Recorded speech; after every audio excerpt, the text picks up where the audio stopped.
Hey everybody, I'm starting this project off with this pizza pan you could get from Dollar Tree, and I'll be starting with Waverly chalk paint in the color crimson.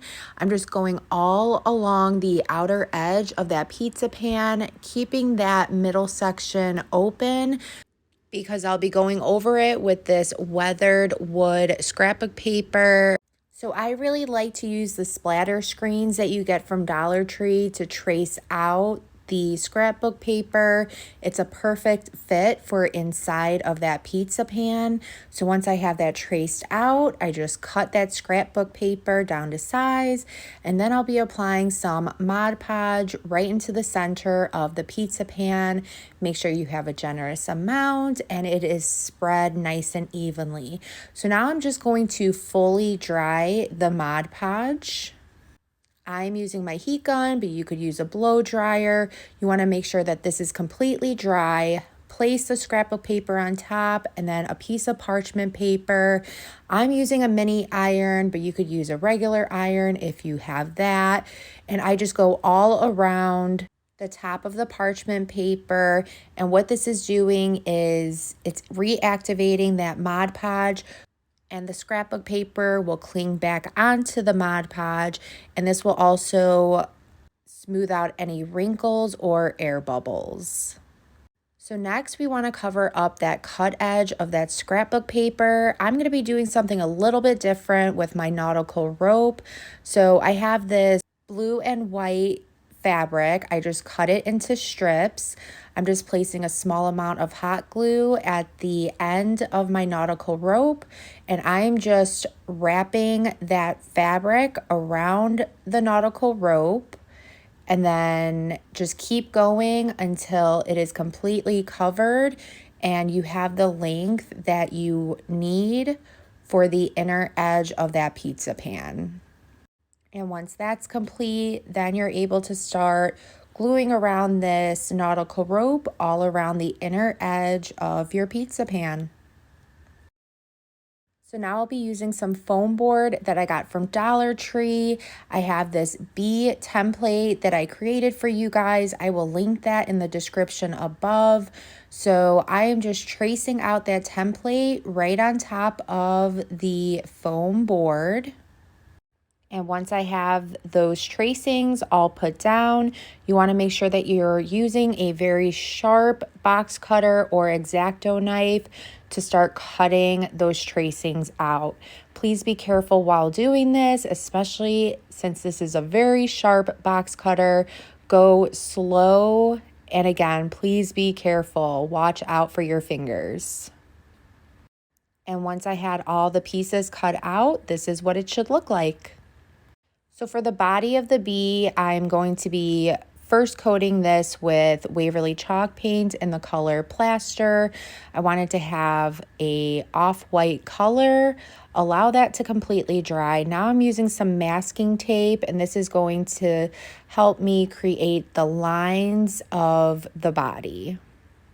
When creating the lines for the body, there is no right or wrong way to do this. Just place that tape down to where you want, and then once that is covered, now I'm going back in with crimson and Waverly chalk paint, and I'm just filling in where there is no tape put down. And then you want to just peel off that tape, and now you have perfect straight lines. So now for the wings, I'll be using Waverly chalk paint in the color Ocean. And I'm making sure that I'm covering the top along with the edges of the wings. This did only require one coat. You want to just allow everything to dry before moving on. So now I got this star stencil off of Amazon. I will also link that in the description above. So I'm just finding a good placement for this stencil. And I'm just using a foam dabber with that Waverly chalk paint in the color plaster. And when you're using stencils, you want to make sure that you have the bare minimum of paint on your dabber. Otherwise, you could lead to some bleeding, and you do not want that to happen. So if you feel like you have too much, just offload it on a paper plate or your work surface, and then just start dabbing. If you need more, you could always add more as you go. And then for the headpiece of the bee, I also just painted that in Waverly chalk paint in the color Ocean. And this is what all the pieces should look like so far. So let's go ahead and start assembling this all together. So I'm just hot gluing the body of the bee right into the center of the pizza pan. And then I'm gluing the head of the bee right on top, finding a good placement for those wings, just gluing those down again with some more hot glue. And for the antennas for the bee, I just use a piece of red pipe cleaner, just cut it in half, gave the ends a cute little curl, and then just put a small amount of hot glue at the ends of each of the antennas and just placed it right above the bee's head. And how adorable is this? I then just created a messy bow just using some red, white, and blue ribbon. So there is no right or wrong way to make these either. You're literally just placing some ribbon down in all different kinds of directions. Once you have it to as full or as small as you would like it, I just like to hold my bows together with a zip tie, and you want to group it together so it almost looks like a tassel, and then you could cut off any excess that you may need.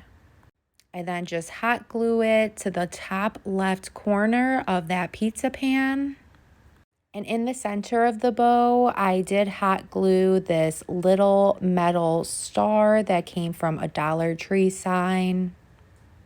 And there you go, guys. How awesome did this come out? I hope this inspired you to create your own. If it did, please be sure to sprinkle the love. Thank you so much. And I hope you all have a good rest of your day. Thanks. Bye.